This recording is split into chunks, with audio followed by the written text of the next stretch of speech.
Hey, what's going on, everybody? Welcome to another Muffins with Morgan. It's where we talk about sales. I eat muffins. I got the strawberry muffins back from Costco, so I'm still holding this down because these muffins are actually really, really good. So I'm sticking to them.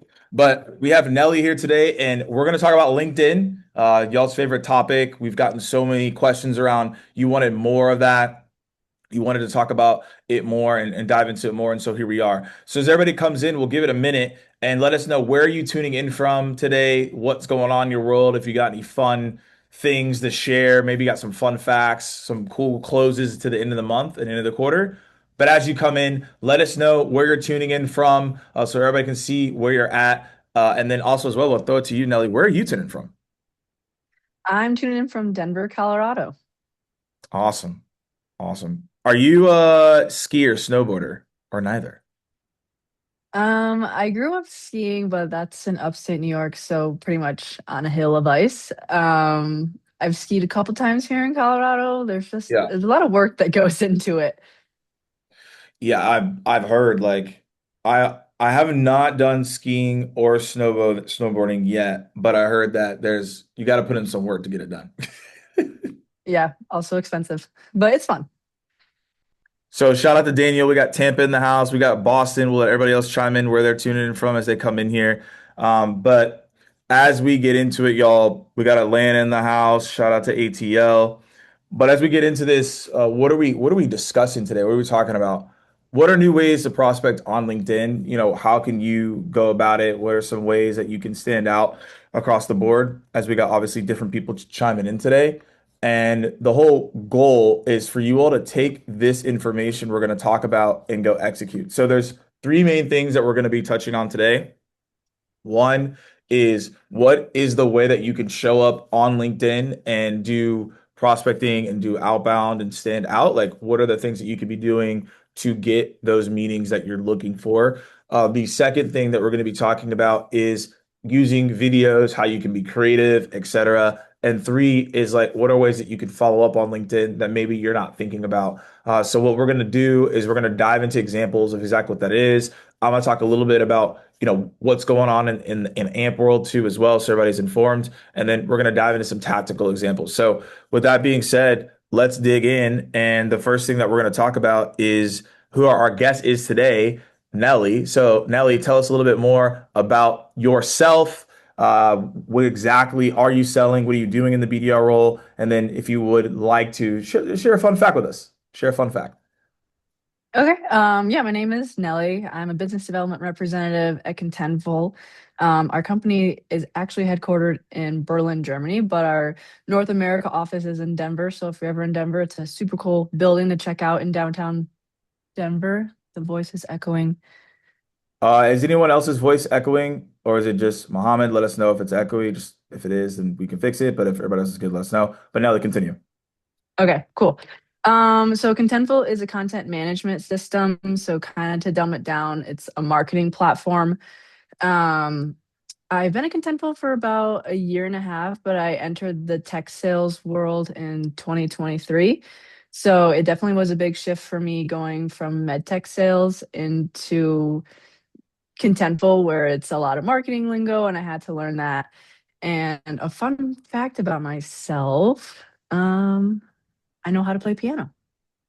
Piano. Okay, what's your favorite? What's your Yeah. favorite thing to play? Oh my gosh. Probably that like duet that everyone knows, like dun, dun, dun, dun, dun, dun. I don't know what that song is called, but I haven't retained a lot. But my dad made like my brother and I play from kindergarten until we graduated high Yeah. school. Okay. Okay. Shout He out said, to him. yeah, he said we would thank him one day, and I guess I can because I use it as a fun fact a lot. Yeah, there you go. Awesome. Well, I'm Morgan. I cannot play the piano. Sorry, everyone, that you'll never get that. But I've been in sales development, prospecting, the outbound world for the past 10 years.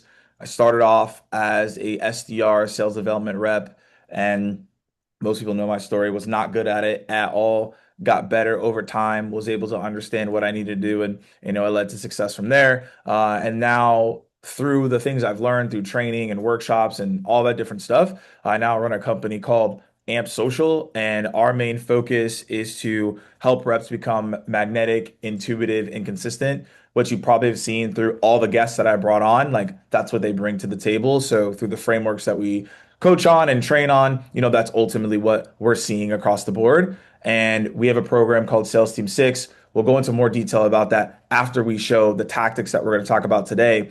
But that program is our 45-day program. Essentially, in that 45 days, we're covering all the things: social selling, all the stuff you're going to see today, cold calling, time management, how to speak to people in person. And we've been seeing some incredible results from clients. One recently, they saw 29% increase in opportunities, 26% meetings booked, and more importantly, $21 million attributed to pipeline. So we're seeing some awesome stuff with Sales Team 6. What you're getting today is a small snippet of that experience that we do for B2B clients. And that's what we're doing here on Muffins today. And that's what we're about to talk to Nelly about here in a minute. But before we do that, I know y'all going to ask me this question. You will get a recording. So if you're like, oh, Morgan, I don't know, like you will get the recording. Everything will be fine. Please don't worry about it. You will get the recording. And then if you don't, follow up with us. We'll make sure that you get it. Now, let's get into the tactics of what everyone is looking to learn today. In the chat, just let us know when it comes to LinkedIn, what is your biggest struggle or obstacle as it stands today? Let us know in the chat. What is your biggest struggle and obstacle as it stands today? Let us know. And then we're going to flip to you, Nelly, and talk to us a little bit about before maybe you took some of frameworks that I've discussed, or I know your approach, you've really evolved it over time. What were you doing before? How were you treating LinkedIn? What was going on? And then we'll talk about what have you done to change that. And we're going to go over some results you've seen. Yeah, absolutely. And happy to go through that. I would say, where I was before, I kind of fine-tuned it. And, with my LinkedIn prospecting, there wasn't really a real framework. I was pretty passive. I would just connect with people and then just honestly like wait. I would like hope and pray. So I wasn't consistently messaging, no real follow-up. And I will say like follow-up is 100% key. So I had no structure. I was hoping that they would kind of just engage first or that something would happen after we connected. So that was kind of how I approached it. And then I would say, where things shifted is I I kind of saw it as like if they're connecting with me, like that's my opportunity to fully, engage with them. Sorry, my cat is joining the podcast as Hey, well they today. want to join in. Hey, what up? um So it was more of just like I would message them immediately after they connected with me. I wasn't waiting until like, oh, a couple days after they connected, I'll then message with them. The second I saw an accept, I was messaging them right away. But at first it started with I was sending like long paragraphs on LinkedIn and it was like nobody wants to read that. So I was pretty much treating LinkedIn as a second email and like people already ignore my emails. I don't want them to also ignore my LinkedIn. And I wasn't really getting responses. I wasn't following up. But, it clicked when I was like, oh, what resonates with people is short messages, humanize it, and honestly, like just treat LinkedIn as another social media platform.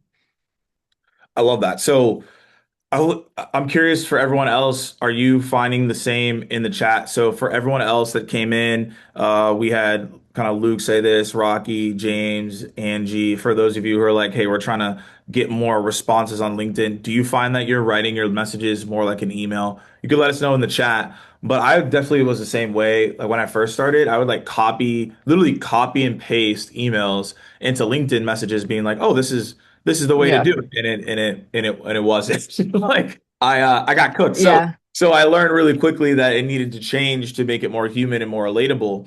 And so within that, what frameworks have you now implemented? Let's get into the tactics that you've done, and let's talk about some responses that you've seen. Yeah, so I would say my framework is, and I know this is kind of like 50-50, people don't know how to feel about it, but I'm always like sending like a 2 to 3 sentence note when you connect. That's basically, I'll call out and be like, hey, like, I know this is a sales message and like totally fair to feel skeptical, but there is a reason. And I use that as my first message. and then 3 days later I'll jump in and I'll do a video to kind of be like, I am human. If I don't get any more responses from that, then I follow up with another message. And it's just, using different avenues of like writing the message out, video, voice memo, writing it out again, just to kind of get some attention. I will say, like, I also stopped doing a lot of paragraphs. The second you start formatting it like an email, it's just consider that prospect gone. And then another process that I kind of play around with is a lot of not capitalizing any of it. Like it looks really weird when you see a lowercase I in a message, you're gonna want to change it, but I swear that it does work. So as responses go, I feel like it has definitely helped me get a lot more responses. People just see it as human. I think it's important to kind of consider your prospects as like, we just have to be their friends. Everyone has their guard up with salespeople and they feel like there's a lot of pressure to have a meeting. And the second they take a meeting, they're like, oh my gosh, they're going to make me want to buy the software or whatever it is you're selling right away. So if you can just humanize it and at the end of the day just be like, hey, like I get it, I know you're busy, but would love to connect, you're going to see a lot more responses that way. 100%. So for anybody that's in the chat, does anybody write in lowercase? Yes or no? Let us know in the chat if you do. Something I've been also testing is the same. Like, can I talk in abbreviations and acronyms and things of that nature? Like, will that help me? Can it be different? Like, will it stand out? I think it will. I think a lot of people are very hesitant on that sounds too unprofessional or too casual, and then it wouldn't Hmm. work with executives. So, could you talk a little bit more about that? And then and everybody's like, oh, where are the examples? We're about to show examples in a minute, but I want to understand the psychology of how did you break through your own mindset and perspective to start doing lowercase when you're speaking to your buyers or VPs of marketing and CMOs? They might be like, wait, why is this person sending me lowercase Hmm. how did you break through that? And then what have you now seen that you've done that when you're reaching out to execs? Because a lot of people think this would not work. Yeah, good question. I would say in my mind, I guess like the psychology where I'm looking at it, I'm like, okay, I want them to think that like I'm just as busy and I'm replying to them where it's like I'm getting out of a meeting as Mhm. well. And that's how they're replying to me as well. Instead of like, oh, this is just another salesperson like trying to show that they know everything and getting in my inbox. I would say that's like the psychology version of it or how I think about it. Yeah. Um, what was the second part of that question? Well, yeah, it's just like well, that's it. It's like most people are going to be like, hey, well, if you're reaching out to a VP or my buyer personas are too smart, they're very knowledgeable. So if they do a lowercase, they're going to think that you're not knowledgeable. So then they're not going to reply to you. Yeah. And more so, Um, that's a perspective shift. Like, because a lot of people would be like, I'll never do that. But I'm starting to see like the people that do that, they get more responses across multiple personas. So it's just been interesting to see because it's different. Yeah, I mean, I'm seeing in the chat of like, it's less informal. Like maybe you wouldn't do that because you feel informal. I think if you're looking at an email, like, yeah, keep that a little bit more formal. But LinkedIn, I just, it's an informal platform, if that makes sense. Like, yes, it's very professional. It's where all we have professionals posting things. But when you're messaging people, it's just like texting. It's like DMing on LinkedIn. So let's get into some examples because Nelly today brought some examples for y'all because y'all want to see what this means, right? We're not about theories here. So Nelly, if you want to pull up an example of like how you're going about this, how people are responding, and then as people have questions, feel free to dive into your questions as well. But Nelly's going to share her screen and she's going to dive into some examples of Yeah, how she's doing this. absolutely. Okay. So we can all see my LinkedIn. We're good here. I can see the LinkedIn in the chat. Can you all see the LinkedIn? Make sure we're good. We're not looking at a blank screen here. Awesome. I want to make sure that I got the chat pulled up as well so I can answer some questions. I know that someone asked, I think it was Allie, about what I'm sending in connection. Yes, connection requests. So this is honestly like a perfect example of what I'm sending right now. I've kind of like refined it as I've been going, but I don't make it any longer than this. This one is not lowercase. I kind of go back and forth, but I have Melissa. I know this is a cold note, so skepticism is fair, but your work scaling brand and guest engagement across so many locations stood out. We help teams manage the content and campaign complexity behind that all. at Contentful, so I thought it was worth connecting. And I never sign off with like best or cheers or anything like that. I'm just like dash Nelly. Obviously, I haven't got a response here, but these are most of the messages I send when I'm connecting. And like today will be a perfect opportunity for me to just go follow up and send an email today, like a 45-second video. But that's pretty much how I'm connecting with people on LinkedIn. Just going to the chat to see which one would maybe be a good one. Okay, so that's Melissa. Um, this is a video one that I sent. Um, at Contentful, we do a lot of sports wagers. So we kind of do of like, if you bet on this game, like if you win, we'll send you a Yeti. If you lose, you take 30 minutes with Contentful.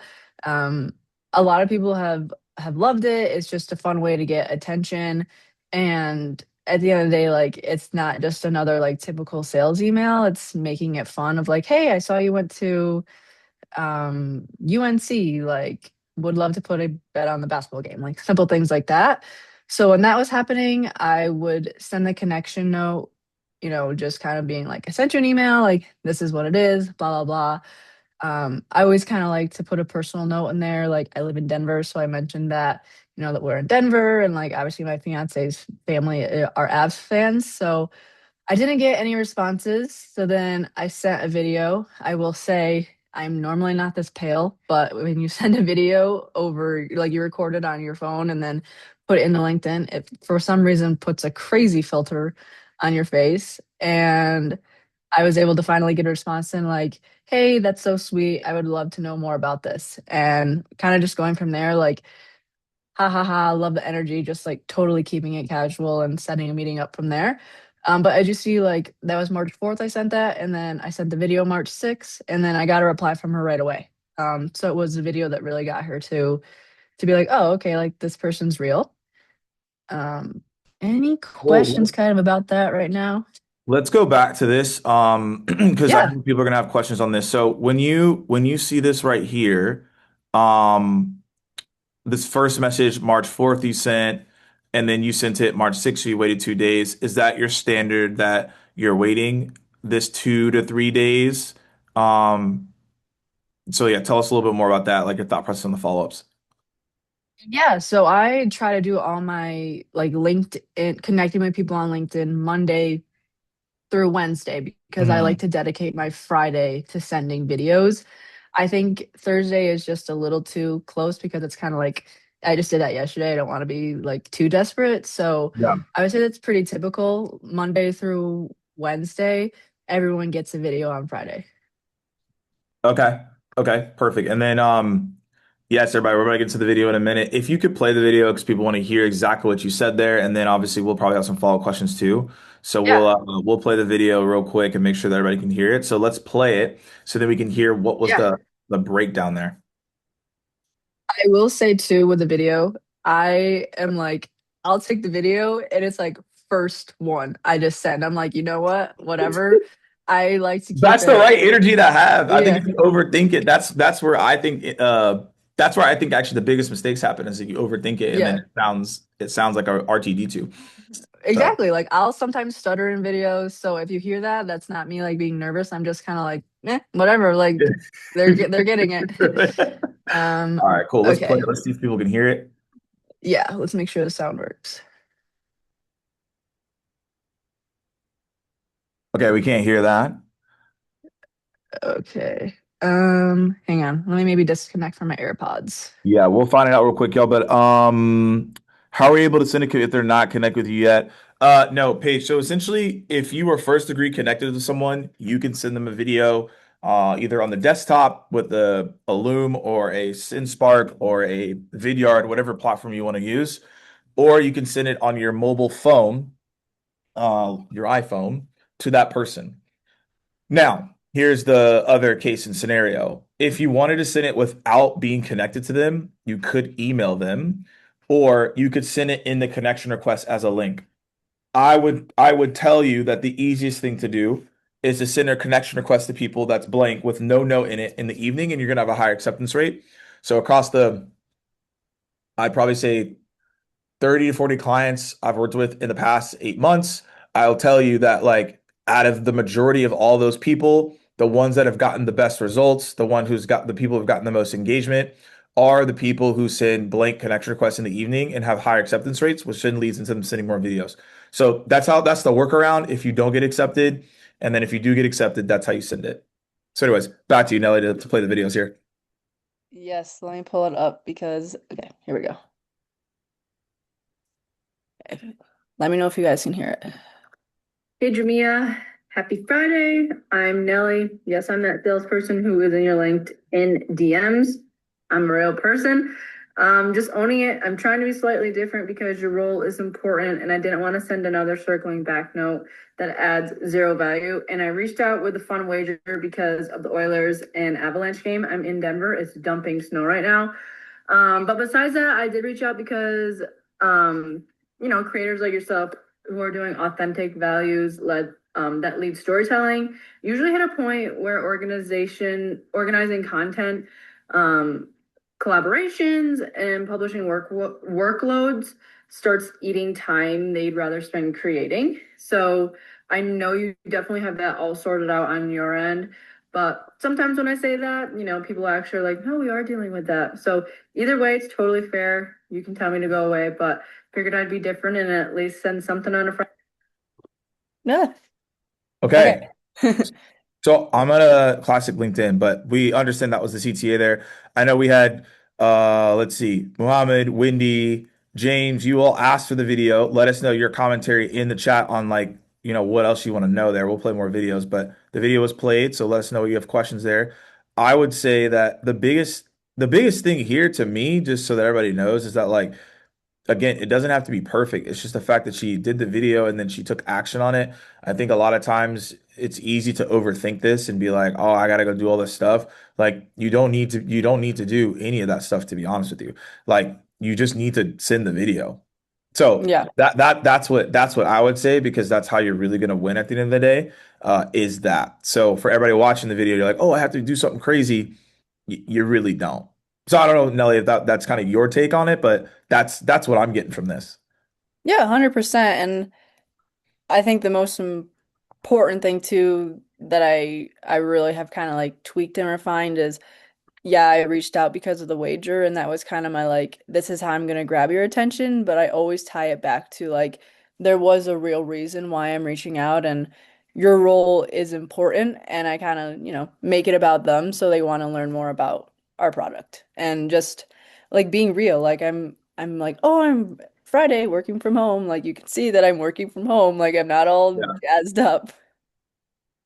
That is the key in itself. So, Yeah. okay, let's go to another example.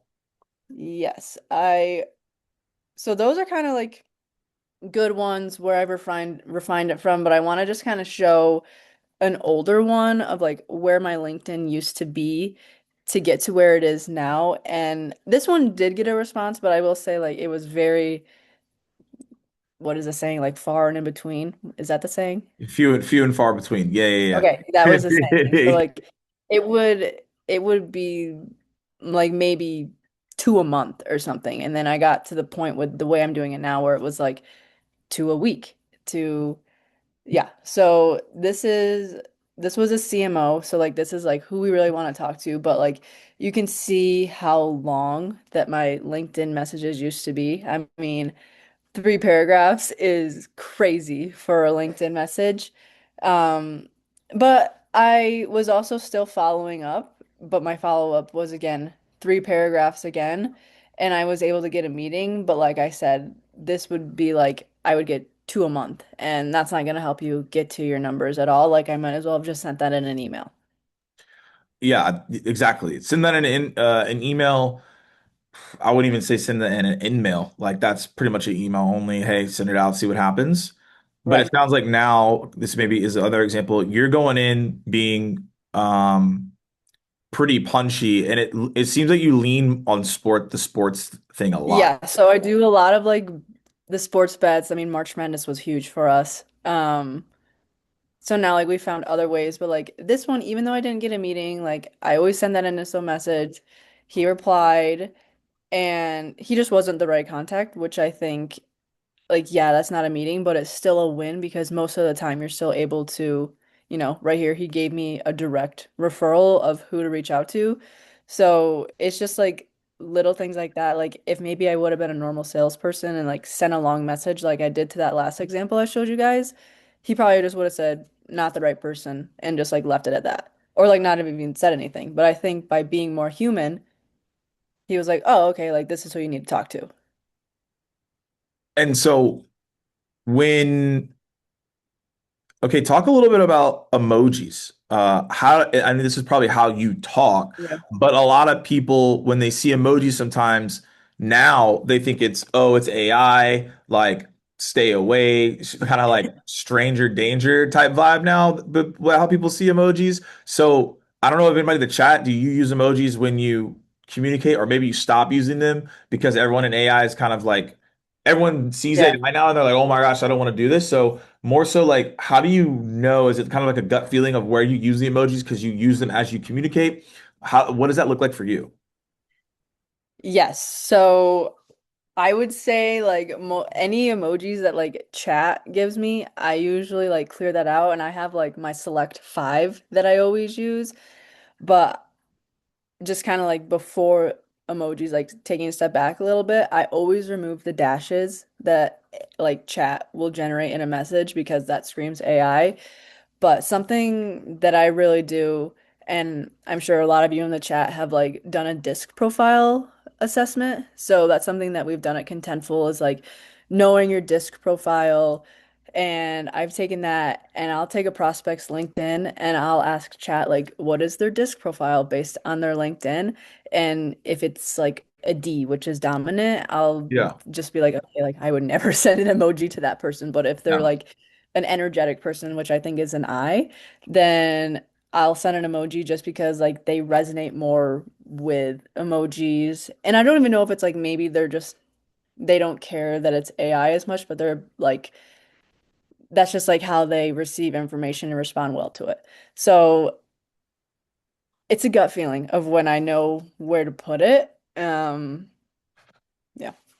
Okay. So let's go into what is an example of where you're using maybe the lowercase, and then also as well where you're maybe not using like a sports example. Like Yeah. if you don't have like an event or March Madness occurring or sports example, and then also as well you're maybe doing something maybe lowercase, like how are you sparking that conversation to then book a meeting if you have an example of that one?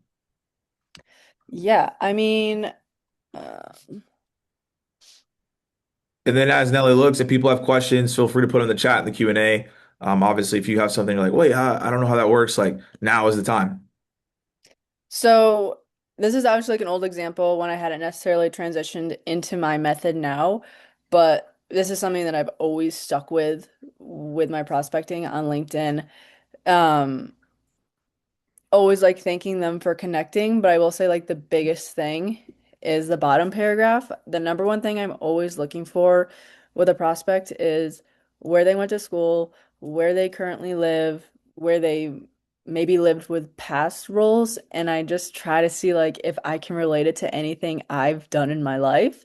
So like this prospect, they lived in or they went to UW-Madison and I lived in Milwaukee for a couple years. So I tried to like, relate it there and that's where I see a lot of success is like if you can have some sort of relation with a prospect, they're more likely to be like, "Oh, yeah, like would love to learn more." People love when you compliment where they went to school or where they currently live.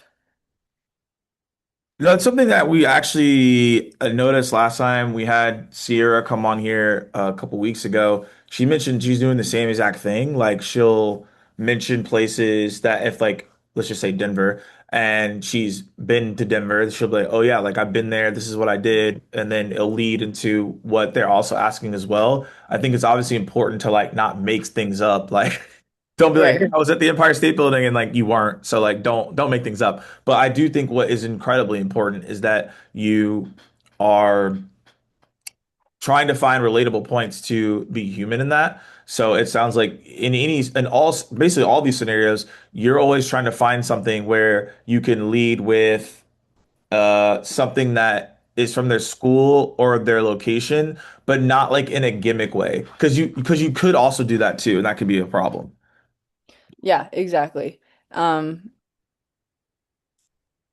Necessarily lie, but there are a couple people they've got cousins everywhere in the United States, so I'll leave that there. So yeah, you just gotta it's just like something you gotta tap into there. Okay, Mhm. so PS, yeah, I think the PSs are definitely smart to do on LinkedIn. You could even break it up into two different messages too and have fun with that as well.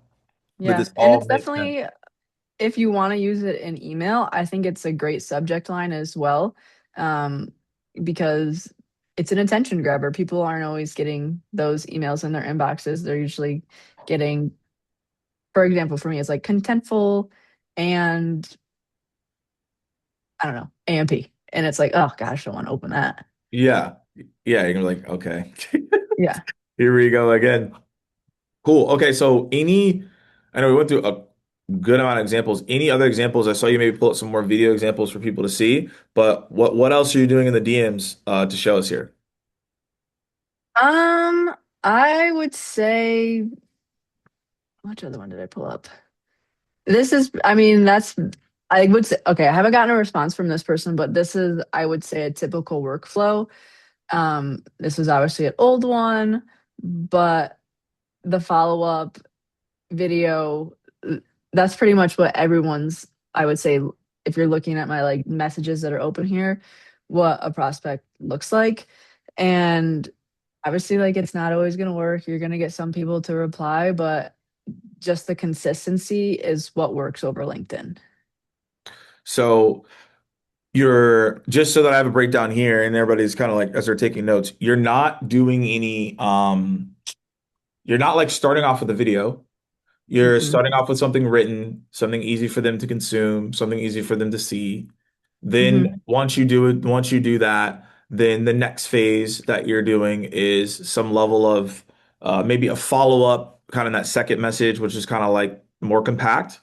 And Yeah. then you're like, okay, my last effort is a video, and you're pretty much stopping at that third one, and you're like, I'm good. You're probably not going to advance more than that. Right. Yeah. I mean, this is like obviously I've like given her a go here and I haven't gotten anything. Yeah. This would be like one that maybe I would like take the gas off for a couple months and then maybe I start outreach again in like 3 months and I try something new. But she's already kind of gotten the video, the follow up. Clearly that didn't work. So something else is gonna have to give in three Yeah. months. Yeah. That makes sense. Do you go, okay, so this is a question. Mhm. You reached out to this person in, what was this?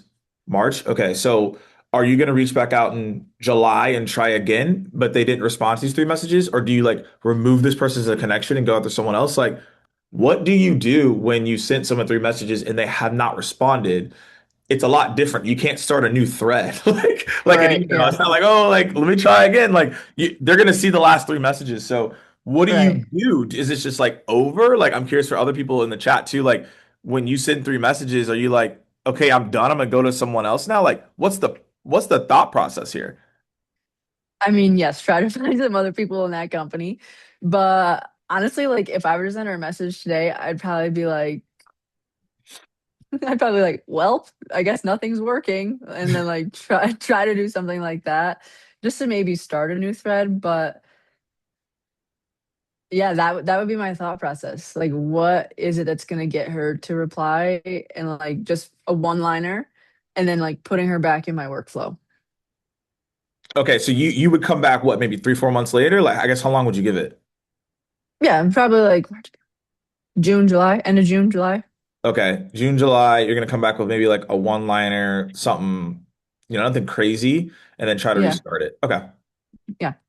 Hmm. Because I was trying to think if I've been, and this I think for everybody else, like it's like, what what is the like how to continuously re-engage without Hmm. being a super annoying person? Like I obviously if you send someone 8 messages within a 2 week time span, that's obviously not smart. But if Right. you wait like 3, 4 months and try to re-engage, I don't think that's a terrible thing to do. Because like if you send three messages and then it's like, okay, I can never talk to this person ever again, that would be like, okay, it's kind of that's not what we want to do either. So I was just curious on your thought process on that. Yeah, I would say it's like if you're not getting anything within the like month of outreach that like usually works, wait like the 60 to 90 days. Yeah, I think that's completely Yeah. fair. I Matt's see. question is saying, what percentage of your outreach is LinkedIn versus other channels? And so I would like to Um, know like what, so that question, I think even the layered question is, where do you book the percentage of your meetings?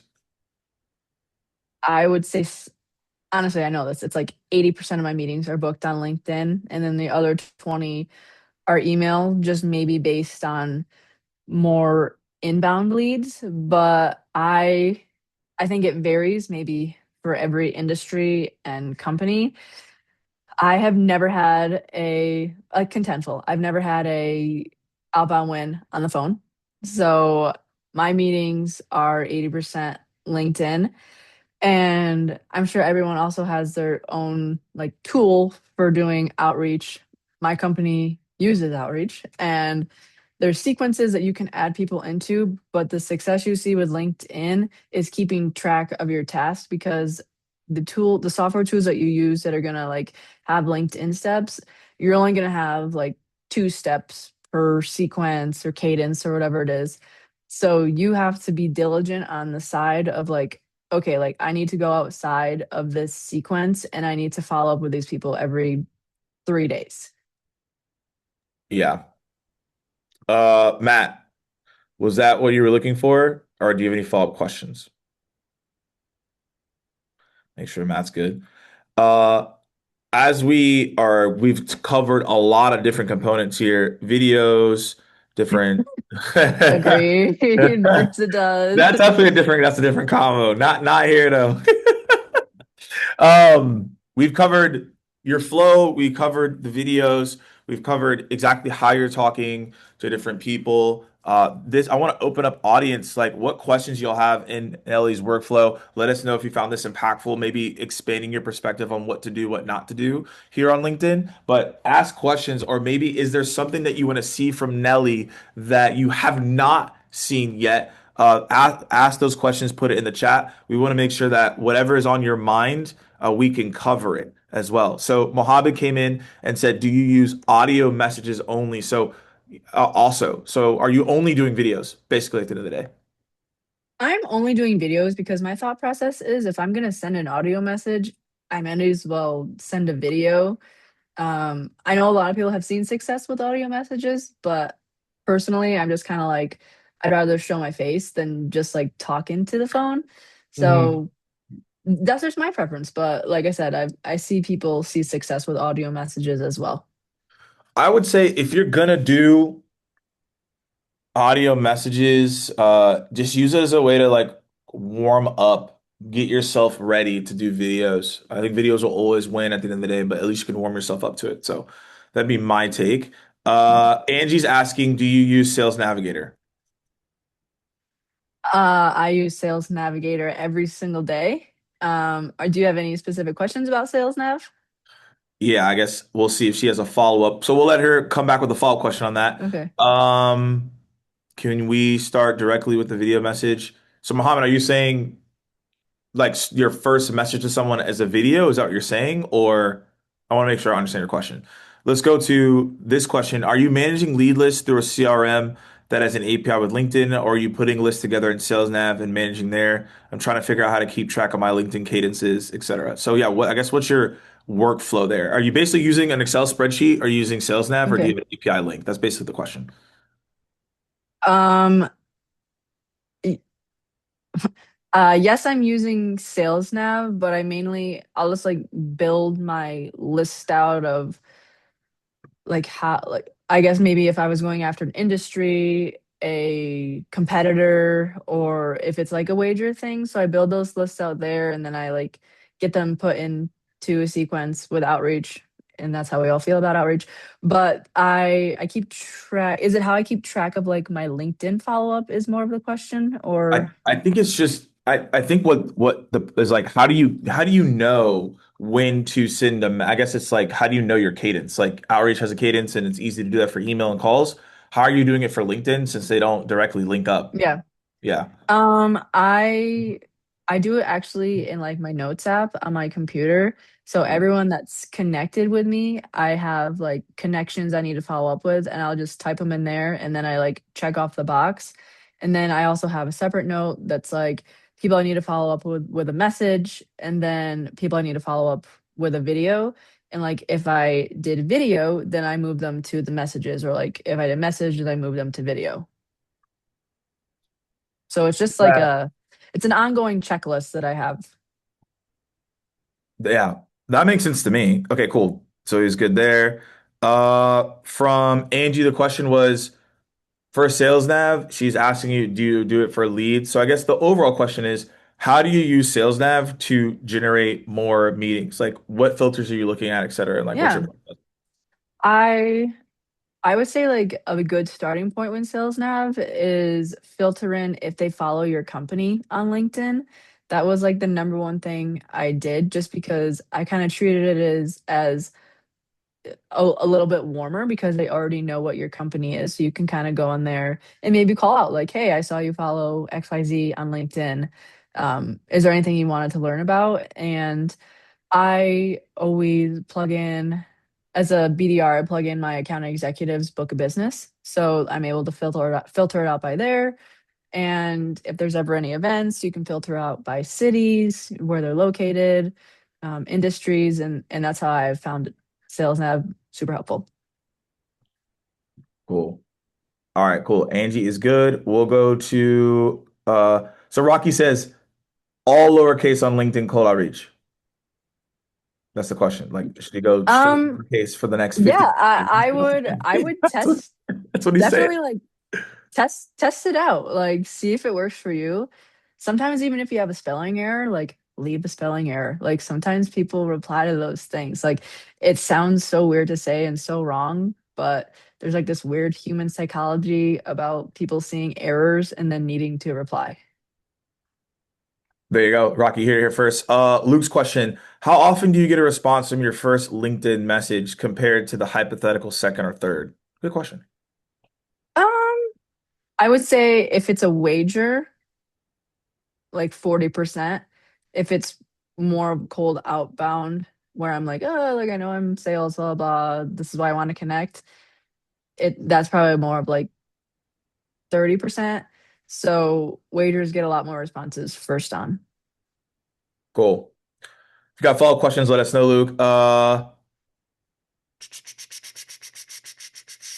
Okay, I'm trying to. Okay, what's a good example of a follow-up message after the first message? The example you showed talked about you seeing Nikki's company, poking around the pricing page. What about for one that wasn't poking around, trying to avoid sounding like they owe me a reply? So I guess the question is, do Yeah. you have another example of a follow-up message that's not the one you've shown?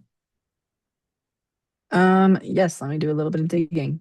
Let her dig. Anybody have any lasting questions here?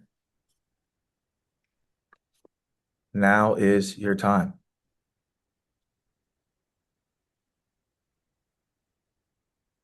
Mm.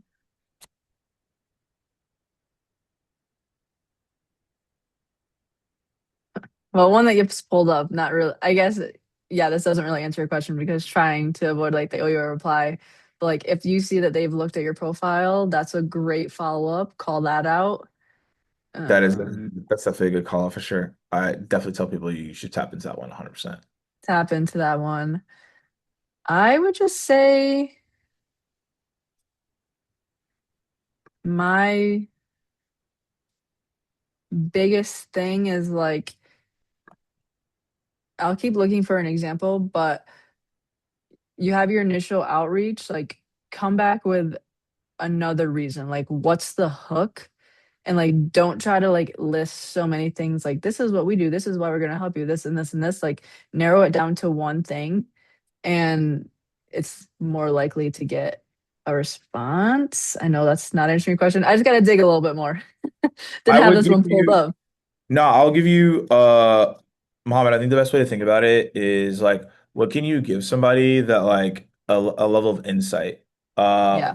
so like go find a blog post and say, Right. hey, this is like what's going on in your industry. Like I thought it might be interesting for you to talk about. Or another one that I've been doing is just asking for people's opinions on something that's very hot in the space right now. So I'll show a live example that I'm testing. I just started this like 2 weeks ago, and it's actually been going pretty well. So we'll see how long this goes. But basically, like you just have to think about like how can I get someone to like talk to me? That's all you're really looking Hmm. for. And if you think about other things, like I've also made this mistake is I make things too complicated and like it's actually as simple as it needs to be, where it's just like, hey, like I'm just looking for your opinion on something, and like I just want to see like will they engage or they'll not engage. And so I'm also trying to pull up an example of this, but basically. Let's see. All right, let's see. All right, this is actually a good example. So this person has like not rep did not reply. It's like my original stuff for whatever reason. So like, okay, for example, like all right. So I sent this video, I sent this feedback, I didn't get anything. And so normally when this occurs, like it is what it is. So I've literally just started asking people like this. So think about like right now, all of you have this, you just gotta think about what it is. What is something, and you can even ask in the chat if you want to, but what is something in your industry that is considered right now the talk of the town? So what's something that everyone on your calls or everyone in the industry keeps talking about and it's top of mind? So I know based on what we do, we work with SDR teams and we work with AE teams and help them get better at outbound. The number one big thing that a lot of people talk about is AI SDRs and them taking over and you're not having a team. So I'm literally just asking people, hey, I'm curious on your opinion about this. The talk of the town is that they're going to take over and this is not relevant. I don't think that's the case. What's your take on it? And then people respond and they give pretty good feedback. And now we're in a conversation. See, now they're asking me questions and now we're in a dialogue. Yeah, This I is think like that's how a you great have to example. this is how you have to think about things. Like I'm just trying to get people to respond because now once they've responded and I can have a conversation, it could lead to naturally whatever I want it to lead to. It may not always lead to a meeting, but that this is an example of how you follow up. If I send a video and I ask for feedback, whatever I pitched wasn't relevant. Cool, don't care. I'm going to move to something else that's relevant, which is something you're probably talking about every day. This is top of mind for everyone. So now I know, okay, cool. And if guess what? If they said that they're in the AI SDR camp, then I don't want to work with them. So I probably would be like, cool, this is not someone I even want to associate with, to be honest with you. So just this is just something to think about to answer your question. Like, how do you create a talk of the town conversation so that more people are actually willing to connect with you? So I don't know if you have anything to follow up on that, but like that's what I would say. I would say that's spot on. Always like use their LinkedIn as a resource. Like if they're active on LinkedIn, you that's an advantage to you. Take anything that they're posting and run with it. And it's great to just be like, yeah, I just wanted your opinion. Like that opens the door for them to kind of share what they care about, and you're not making it all about yourself. Exactly. And but it has to be like relevant. Don't be like, Mhm. what's your opinion on like Yeah. some hockey Right. team that they don't care about, but you care about it. Yeah. Like, it has to be Yeah. something of relevancy for them to actually respond. Hmm. So that's why you have to be thinking about what is the talk of the town. So as we have about 12 minutes left, I'm going to go over some things that are really exciting happening on our end. But Nelly, thank you so much for coming through, sharing some insights, sharing your videos, sharing your thought process on how you do things. My hope is that people took away at least one thing that they can now add to their process and go do. But before we do get out of here and I show some stuff as we wrap up, Nelly, where can people find you and any lasting advice you want to give people? And then we'll wrap up this whole entire thing. Yeah. Well, thank you for having me. This was super awesome, and I hope everyone at least got some value from this. But you can find me on LinkedIn. It's just Nelly DeFerris, my long last name here on the Zoom meeting. And that's where you can find me. Awesome. Yeah, if y'all got any further questions or what you want to see next moving forward, we can definitely dive into that. What I'm going to walk through is, we've had some people ask, like, okay, how exactly, this is just what 40 minutes of information that we share.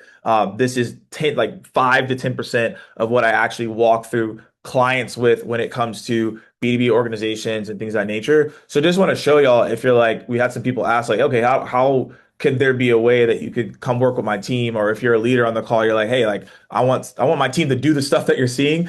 this is what we do. So we have this Sales Team 6 program. As you see, we literally just work with this client. I've been super buzzing about this. After we worked with them 45 days post the program, these are the results that we brought. So 29% increase in opportunities created, 26% meetings booked, and then the most important part, obviously, $21 million in pipeline created. Obviously, everyone's ACV is different, but I always point to this and like because we talk about booking meetings, but not about the pipeline that it creates. That's why it's so important when we just walk through what Nelly was doing, that when you reach out to people, that you want to be conversational, you want to be unique and different, because that's what's going to stand out in the executive's inbox, which then leads to more pipeline attributed because now we're actually speaking to the decision makers and people we need to get in front of. So this was an awesome use case here where we work with this client and this is how it works. So if you're like, hey, like I want my team to get involved, this is what it looks like at a glance. So this is what our 45-day program looks like with Sales Team 6. As you see here, we do a diagnostic. So everything that you're working on in terms of outbound messaging, cold calling, email messaging, whatever it is, I look at everything before I come in to make sure it's custom. Then we go through account planning. Some people were talking about sales nav. Well, we actually get under the hood. We go through your accounts. We give you attack plans. We give you outbound orchestration.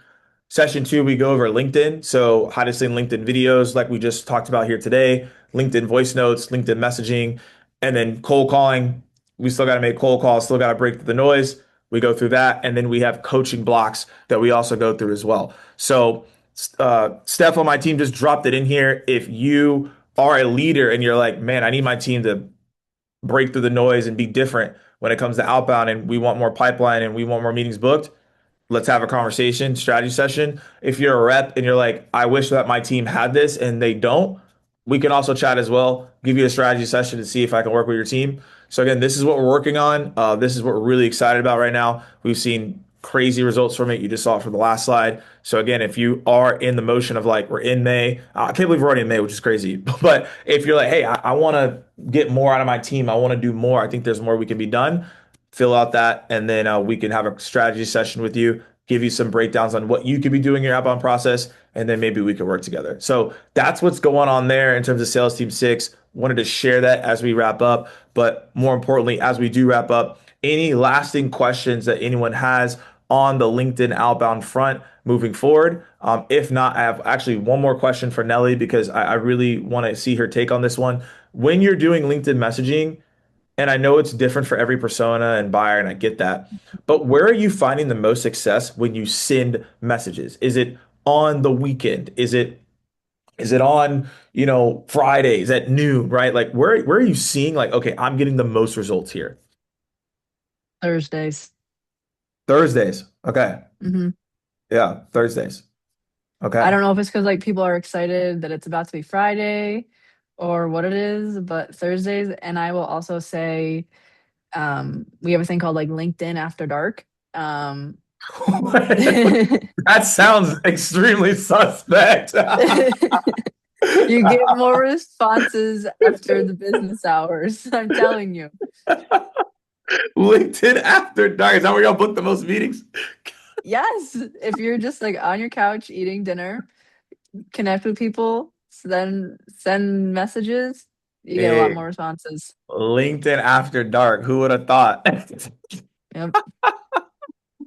I mean, you said I could give shout outs. So if I don't give a shout out to a guy on my team, Jake Mager, he's going to be really upset because he's like, you took my saying and now like everyone wants to know about it from you. That was his thing. Yeah, that was his thing, but he never did it.